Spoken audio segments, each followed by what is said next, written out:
দিনটা ছিল 15ই এপ্রিল, মানে পয়লা বৈশাখ। হ্যাঁ জানি আমার অনেক লেট হয়ে গেছে এটা পোস্ট করতে। সেদিন সকালবেলা সেরকম কিছু করিনি, তাই ভাবলাম খাওয়া দাওয়াটাই দেখাই। তো আগের দিনে একটু কেক ছিল, সেটাই ব্রেকফাস্টে খেলাম। আর সেদিন তো লাঞ্চে অনেক কিছু হয়েছিল বাড়িতে। আর এই দিন কিন্তু ফার্স্ট টাইম আমাদের বাড়িতে ভেটকি পাতুরি হচ্ছে, তো ওটাই প্রিপারেশন চলছিল। তো আমি প্লেটটা একটু ডেকোরেটও করে নিয়েছিলাম। তো এই দিন লাঞ্চে ছিল আমের চাটনি, মাটন কষা, ডাল, ভেটকি পাতুরি আর বেগুনি আর ভাত। সেদিন অনেক কিছু ছিল। আর এদিন কিন্তু আমি ফার্স্ট টাইম ভেটকি পাতুরি খাচ্ছিলাম, তাও আবার বাড়িতে বানানো। আমার বেশ ভালোই লেগেছে।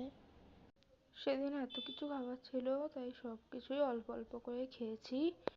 আর তারপর মিষ্টি দইও ছিল, আর আমার মিষ্টি দই খুব ভালো লাগে, কিন্তু আমি সেদিন বেশি খাইনি, একদম অল্প নিয়েছি, কারণ আমার পেটে একটুও জায়গা ছিল না।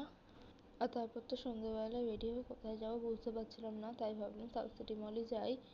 আর এই দিনে গেট রেডি উইথ মিটা তো আমি অনেকদিন আগেই পোস্ট করে দিয়েছি, না দেখে থাকলে দেখে নিও। আর সাউথ সিটি মলটা সেদিন একদমই সাজাইনি, লাইক কোন ফেস্টিভ্যালে সেরকম সাজাই সেদিন সেরকম সাজাইনি। তাই ওখানে গিয়ে ফুলগুলো ভিডিও করেছি, বেশ সুন্দর লাগছিল। আর ওখানে অনেকটা ভিড় ছিল, তাই সেরকম কিছুই করিনি, মা আর আমি কটা ফটো ভিডিও তুলে চলে এসেছি। ভিডিওটা এই পর্যন্ত, ভালো লাগলে লাইক করো।